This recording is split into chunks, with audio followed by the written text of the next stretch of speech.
सावन सोमवार व्रत कथा। एक साहूकार था जो भगवान शिव का अनन्य भक्त था।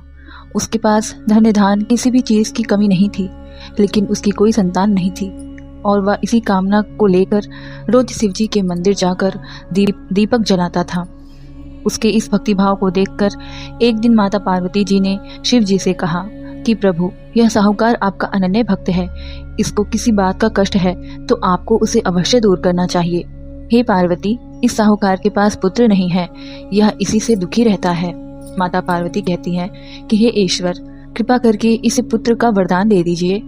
तब भोलेनाथ ने कहा कि हे पार्वती, साहूकार के भाग्य में पुत्र का योग ही नहीं है।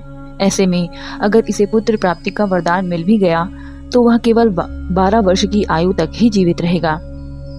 यह सुनने के बाद भी माता पार्वती जी ने कहा कि हे प्रभु, आपको इस साहूकार को पुत्र का वर देना ही होगा, अन्यथा भक्त क्यों आपकी सेवा पूजा करेंगे। माता पार्वती ने बार बार भोलेनाथ से विनती की। फिर माता पार्वती के बार बार कहने से भोलेनाथ ने साहूकार को पुत्र का वरदान दिया, लेकिन यह भी कहा कि वह केवल 12 वर्ष तक ही जीवित रहेगा। साहूकार यह सारी बातें सुन रहा था, इसीलिए उसे ना तो खुशी हुई और ना ही कोई दुख। वह पहले की ही तरह भोलेनाथ की पूजा अर्चना करता रहा। उधर सेठानी गर्भवती हुई और 9वें महीने से सुंदर से बालक की प्राप्ति हुई। परिवार में खूब हर्षोल्लास मनाया गया, लेकिन साहूकार पहले ही की तरह रहा और उसने बालक की 12 वर्ष की आयु का जिक्र किसी से भी नहीं किया। जब बालक 11 वर्ष की आयु का हो गया तो एक दिन साहूकार की सेठानी ने बालक के विवाह के लिए कहा। तो साहूकार ने कहा कि वह अभी बालक को पढ़ने के लिए काशी जी भेजेगा।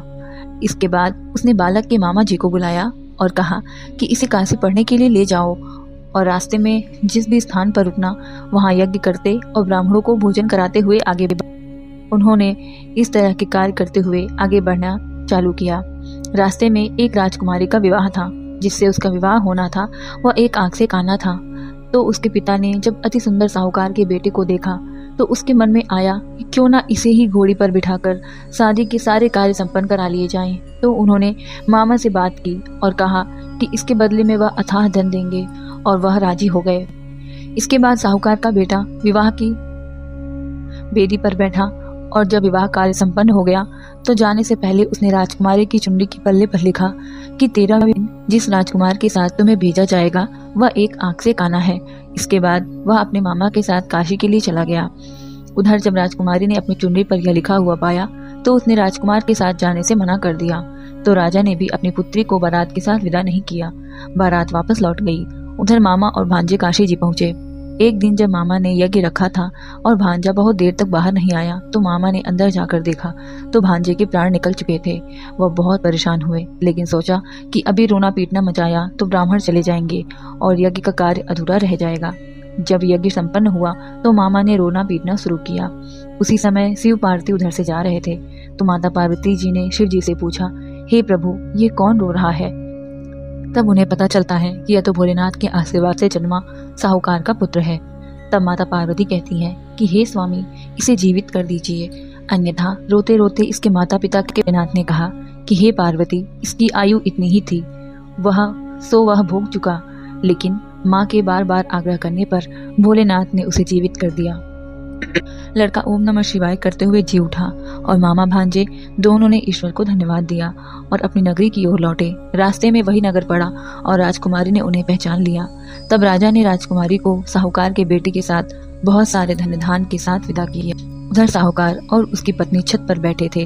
उन्होंने यह प्रण कर रखा था कि यदि उनका पुत्र सकुशल न लौटा तो वह छत से कूदकर अपने प्राण त्याग देंगे। तभी लड़के के मामा ने आकर साहूकार को बेटे और बहू के आने का समाचार सुनाया, लेकिन वे नहीं माने। तो मामा ने शपथ पूर्वक कहा। तब दोनों को विश्वास हो गया और दोनों ने अपने बेटे और बहू का स्वागत किया। उसी रात साहूकार को स्वप्न में शिव जी ने दर्शन दिया और कहा कि तुम्हारे पूजन से मैं प्रसन्न हुआ। इसी प्रकार जो भी व्यक्ति इस कथा को पढ़ेगा और सुनेगा उसके समस्त दुख दूर हो जाएंगे और उसे मनवांछित फल की प्राप्ति होगी, उसकी सभी मनोकामनाओं की पूर्ति होगी। जय भोले बाबा, हर हर महादेव, जय गौरी शंकर।